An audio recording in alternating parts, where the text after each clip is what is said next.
starting out week 175 with the indie news. The way we usually start out the weeks. Yeah, that's what we do. Giving the shout out to the not so always glamorous independent wrestling. Indeed. The hard ass workers.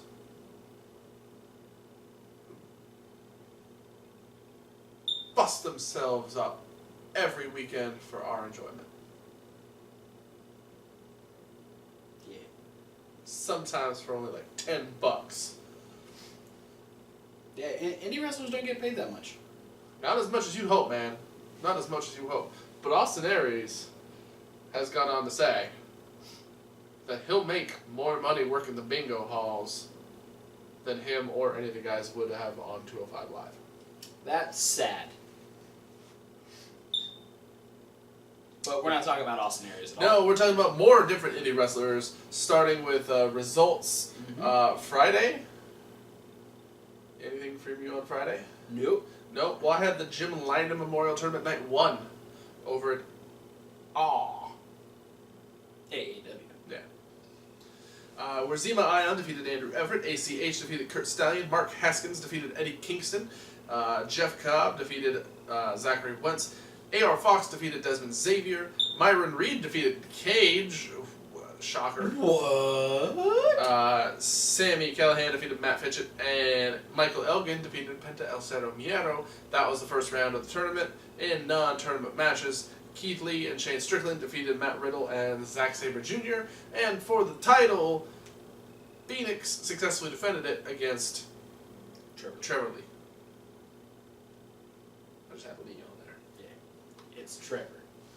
The caveman. Yeah. So, I mean, good groupings of people moving forward. Bit of a shocker with Myron Reed defeating Cage in the opening round, though. Yeah. Saturday, Evolve 94, where Dominic Guarini defeated Rayo, whoever that is. Chris Dickinson defeated Jason Kincaid. Austin Theory defeated Brandon Watts. Darby Allin defeated Jarek 120 or 120 or 112. Hot Sauce Tracy Williams defeated Fred Yehi. Jaka defeated Zack Sabre Jr. Big up on Jaka. It was a non-title match, though, so he's not the new Evolve champion. Yeah. And in the last man standing match, Keith Lee defeated Matt Riddle to become the new WWN Live champion. First ever title change. Keith Lee he's been busting his ass. It's about time he gets a... Skyrocketed, man. It's about time he gets a championship run. During the show, a group called The End made multiple appearances, beating up multiple other wrestlers. Paro, Odinson, and Drennan are their names. Apparently they came from the other WWN Live promotion, Full Impact Pro. Yes. Who knows where that's going to go? Not me. Also Saturday, Jim Lynam Memorial Tournament Night 2. Non-tournament matches included Teddy Hart defeating Steppenwolf, Andrew Everett, and Cage in a four-way match. Yes. Teddy Hart doesn't make very many appearances here on the Indie News. No. The Besties defeated Connor Braxton and Kurt Stallion along with Paco and Eddie Kingston in a three-way tag team match. And then in Champions vs. Champions, the Lucha Bros defeated Scarlett and Graves. No championships were on the No. Then the Lucha Bros are just now all the AAW champions. Why not? In the quarterfinals, Zema Ion defeated ACH, Michael Elgin defeated Myron Reed, Jeff Cobb defeated AR Fox, and Sammy Callahan defeated Mark Haskins. In the semifinals, Michael Elgin defeated Zema Ion, and Jeff Cobb defeated Sammy Callahan. And in the finals, Michael Elgin defeated Jeff Cobb to become the winner of the Jim Lynam Memorial. Congratulations, Michael Elgin. Yeah. And then also on Saturday, I had CZW's The Wolf of Wrestling. Yeah. A couple matches had to be changed because of people not having the option of being there. Yeah. Fuck that owl. Yeah, so Kid Osborne defeated... Pretend. Yeah, I mean, we don't know for sure. His rumor. Yeah. Kid Osborne defeated David Starr. JT Dunn defeated Trey Miguel, John Silver, and Space Monkey. JT Dunn and Space Monkey, not originally on the card. Matthew Palmer defeated Ace Austin. Shane Strickland's Open Challenge was answered by Ethan Page. Strickland did successfully defend the CZW Championship, though. Ace Romero and Greg Excellent went to a no contest. Mr. Claxton defeated Alex Collin, Brendan Kirk, and Ricky Shane Page in that four-way CZW rules match. The Carnies, who were scheduled to take on Ohio's for Killers, got added to the Hooligans versus Storm Ventrails, and the Carnies won. Yeah, I don't know if that was still a death match. It was originally supposed to be a tag team death match, but... Probably was. I don't see the Carnies as guys who would be afraid of the death match stipulation. That's fair enough. And then, in the main event, Joey Janela defeated Maxwell Jacob Feinstein and is the new Yes. The new Wired Champion of CCW. Yeah, Feinstein has been Wired Champion since his CZW debut, or Yeah. at least a couple shows afterwards. And he's finally lost it to Joey Janela. Yeah. And shoot it to you. Ring of Honor! Saturday night into Sunday morning. We open up. The Addiction was not allowed into the building due to them constantly interfering in matches. So what did they do? They interfered in the first match, which was Kushida versus Scorpio Sky. Great match until the Addiction decided to come in and ruin it all. Yeah. Ends up going to a no contest. Jay Lethal ends up running out because they continue to beat down on Scorpio and on Kushida. During the break, Jay Lethal gets on the microphone and challenges the Addiction to a tag team match against him and Kushida. That'll be a fun match. That might be happening next week. They didn't say for sure. But it should happen in the next couple weeks. We had Bully Ray come out and talk about his head injury. He didn't come out to any music. He's wearing dark sunglasses. He's like, essentially everything is just affecting his whole head region. He talked very quietly. He thanked people for their support. He came out here and said, as much as I'd like to say I'm going to get my revenge on Jay Briscoe, I don't know anything at this point. I don't know what the future is. I don't know where my career is going. As of right now, I'm just focusing on getting as better as I possibly can. And then as he was leaving, Mark Briscoe came out, shook his hand, and let him know that he was still in his corner, and he pseudo-apologized for what Jay did, but I mean, you can only apologize so much for someone else's actions. Yeah.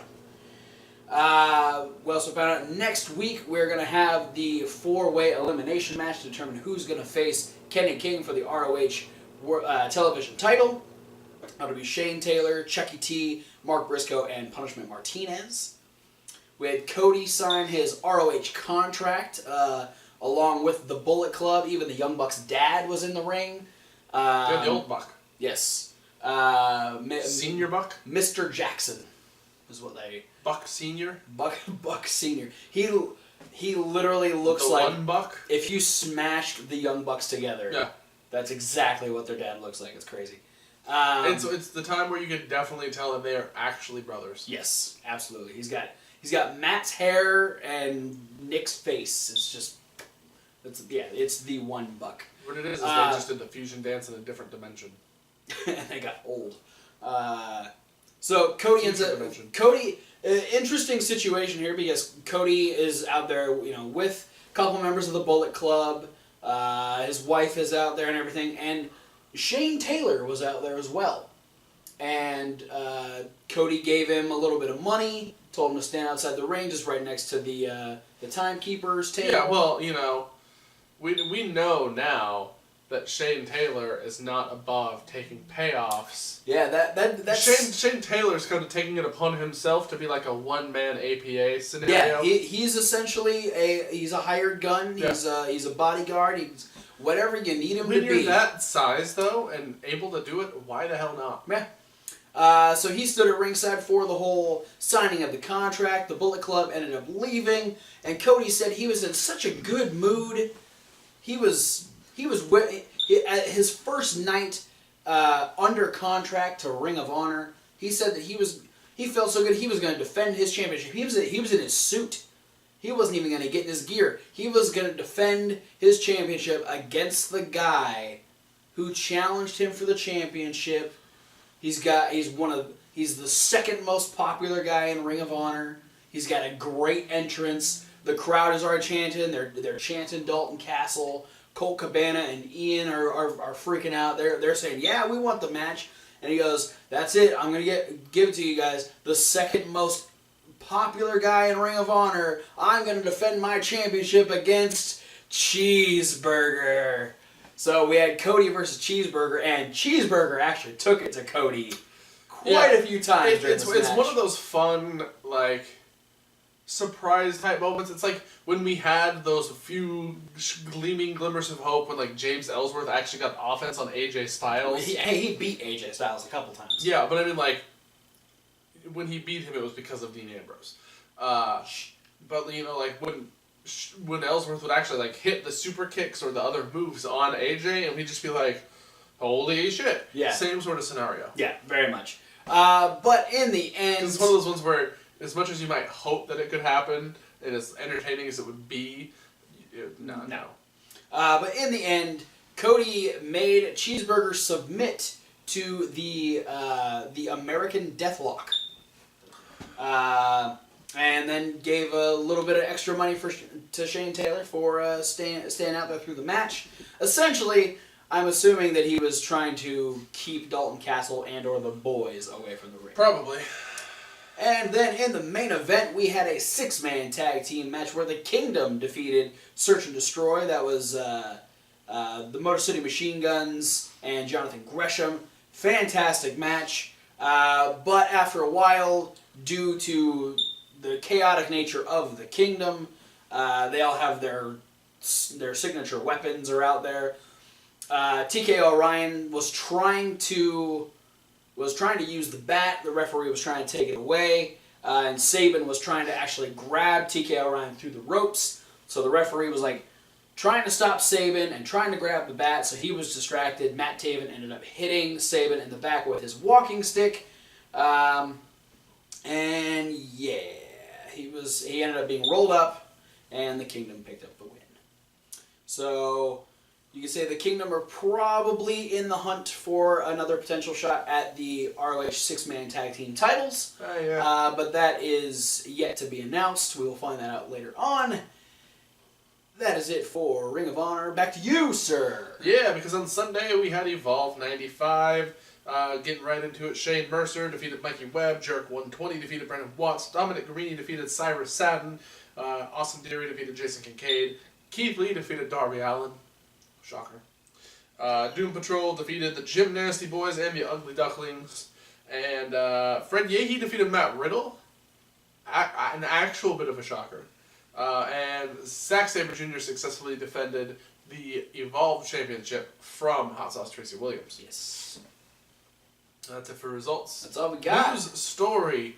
I'm just going to come out and say bunch of indie wrestlers, along with a bunch of other people, but this is the indie news, so we're going to stick to the indie wrestlers who are getting tryouts, who were at the last tryout set at the Performance Center. Yeah. We're talking Moonraj Sahota, second generation wrestler. His dad was a huge super feared heel in Stampede Wrestling. Owen Travers, Karen Q, who we've talked about plenty of times. Yeah, we talk about Karen on a fairly regular basis. Matthew Justice, whose name pops up every now and again. GT Vega, Hio del Medico Assassino, which, for those of you who don't speak Spanish, it's the son of the medical murderer. Yeah. Leah Knox, who's been recently showing up on Shine. Yeah. Things that we've been talking about. Natalia Markova, also in that same boat. Yeah, we talk about her occasionally. Did I say Owen Travers already? Yes, you did. Okay.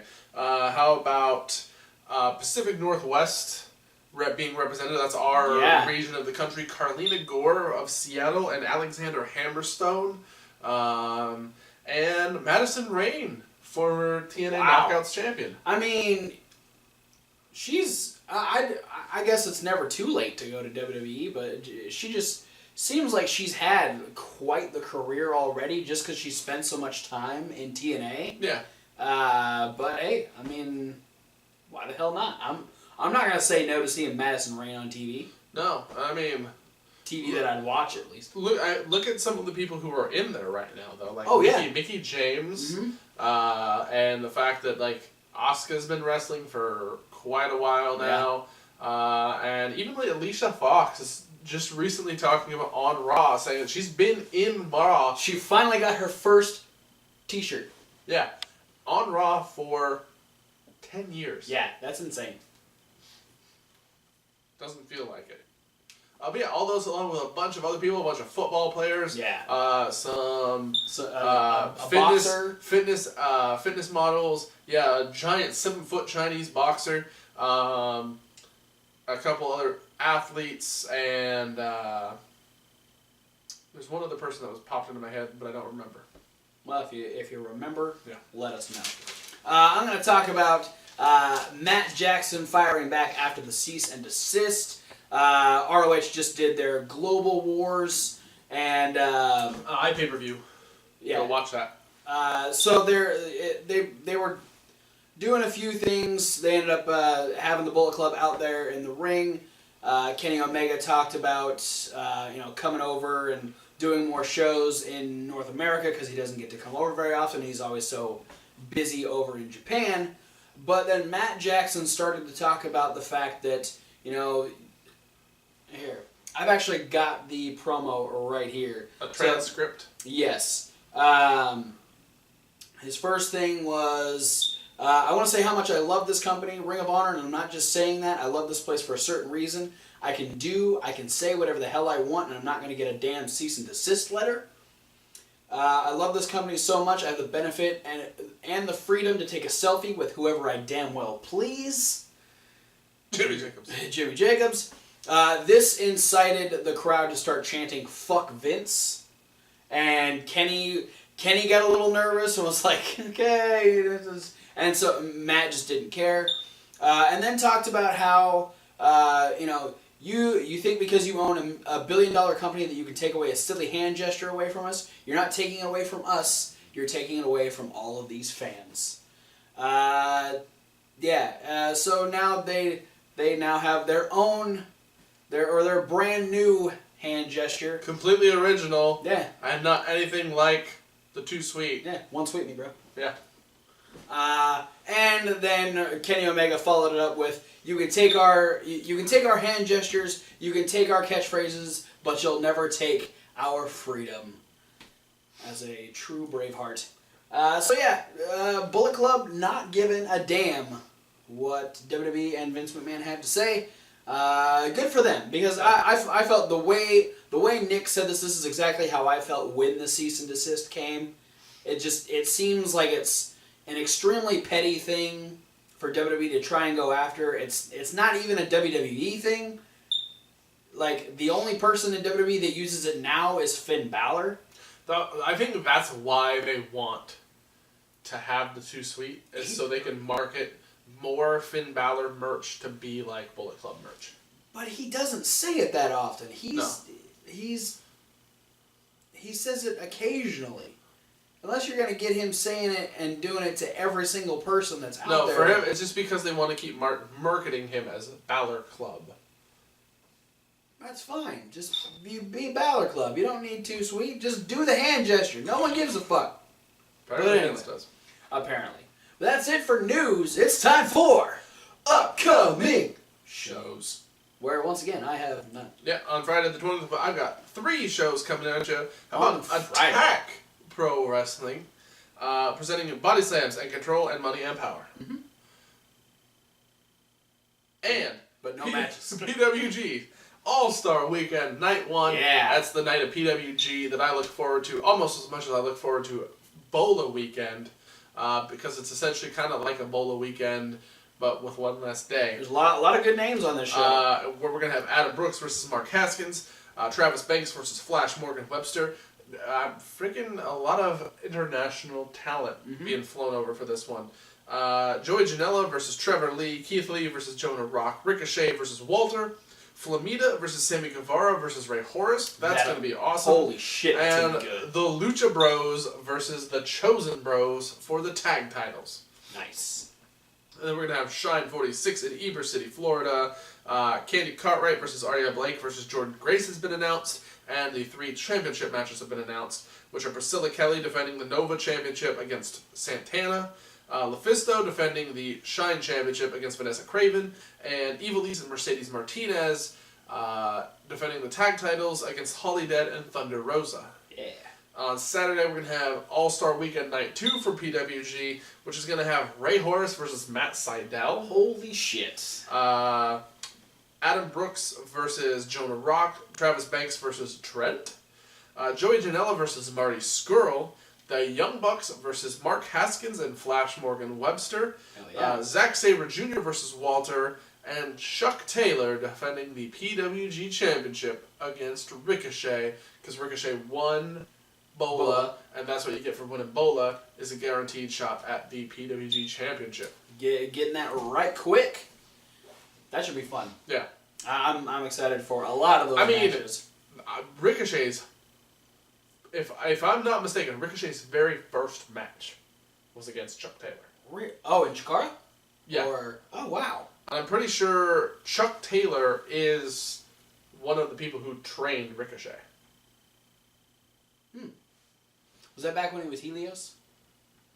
Yes.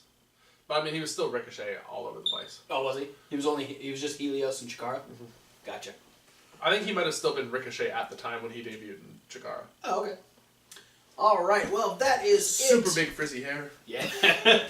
That is it for the indie news. Thanks for watching. Don't forget to like, comment, subscribe. Click those links. There's so many links down below, but our social media links, which are there every video, are not the ones that we're so adamant about you clicking this time around. We want you to go to the links above ours, which are the links that take you to the websites of all the professional independent wrestling promotions that we talk about on a weekly basis, like ROHWrestling.com, ChikaraPro.com, AAWrestling.com, Attack.BigCartel.com. Yeah, that one, and more. And we want to add more.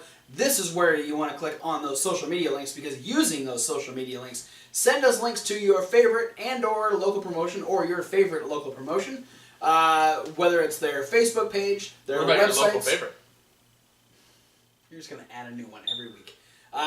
Their YouTube pages, anywhere where we can get a little bit of what they got going on. Plus, if we can get their upcoming shows, and preferably within 24 hours, the results to said shows, we will not only continue to talk about them on a regular basis, but we'll give you a shout out for bringing them to our attention. We also want you to check out stuff like our podcast. That's the SoundCloud link. Or Reasonable Wrestling Fans. That's reasonable with a W. Like Wrestling. Where we very soon will be unboxing a brand new Pro Wrestling crate. Should be here in just about a week. But we want you to stay on this YouTube channel as well, because this week we have predictions. Oh boy.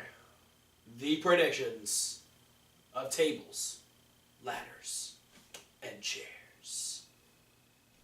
So, be ready for the predictions, villain. Yeah, He'll be back. Yeah, I think it's nice. I get a day off. Yeah, I just got an email from him. He's should be here in a couple days. We'll probably shoot him midweek. We usually wait a couple days just in case they add matches, but they will be out this weekend. So for now, guys, thanks for watching, and we'll see you at whatever video you decide to watch next. Fuck Enzo Amore. Fuck that owl. One sweet.